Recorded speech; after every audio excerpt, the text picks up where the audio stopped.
उत्सव तीन रंगाचा आभाळी आज सजला, नतमस्तक मी त्या सर्वांचा ज्यांनी भारत देश घडविला, ज्यांनी भारत देश घडविला. इथे उपस्थित सर्वांना माझा नमस्कार. आज 15 ऑगस्ट म्हणजे स्वातंत्र्य दिन. स्वातंत्र्य दिनाच्या तुम्हा सर्वांना खूप खूप शुभेच्छा. आज 15 ऑगस्ट. लोक म्हणतात आज आनंदाचा दिवस आहे. हो, आनंद नक्कीच आहे, पण हा आनंद आपल्याला फुकट मिळालेला नाही. इंग्रज जेव्हा या देशावर अन्याय करत तेव्हा इन्कलाब जिंदाबादची घोषणा देत 23 वर्षाचा भगतसिंग जेव्हा फाशीच्या तख्त्याकडे जात होता तेव्हा त्यांच्या आईच्या डोळ्यात अश्रू नव्हते तर उरात अभिमान होता.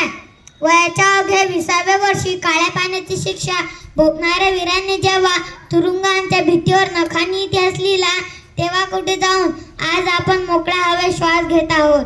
आणि आज आपण काय करतोय? आज 15 ऑगस्ट. आज आपण झेंडा फडकवतो. पण तुम्हाला माहित आहे का आजची झेंडा फडकवण्याची पद्धत काय आहे ते? आजच्या दिवशी आपला तिरंगी झेंडा खांब्याच्या खालून हळूहळू वर नेला जातो आणि तो वर नेऊन फडकवला जातो. याला म्हणतात ध्वजारोहण. कारण 15 ऑगस्ट 1947च्या त्या मध्यरात्री परकी इंग्रजांचा तो युनियन जॅक आम्ही खेचून खाली उतरवला होता आणि माझ्या भारत मातेचा झेंडा आसमान गाठत वर चढवला होता. तो वर जाणारा तिरंगा जग ओढून सांगत होता की बघा, माझा भारत आता स्वतंत्र झाला. तो कोणापुढे झुकणार नाही. तो फक्त उंचच आणि उंचच राहणार.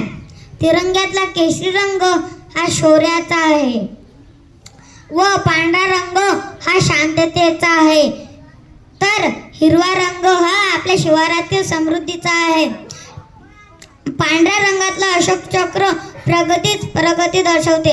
आज मी जिल्हा परिषदेच्या शाळेत शिकणारा एक लहान मुलगा आहे, पण माझे विचार आणि माझं रक्त या मातीशी प्रामाणिक आहे. आज मी या व्यासपीठावरून वचन देतो की जोपर्यंत माझ्या पाठीत कणा आणि रक्तात पेटती शेकोटी आहे तोपर्यंत या देशाच्या आणि या तिरंग्याच्या आणबाण शानसाठी मी माझं सर्वस्व पणाला लावेल.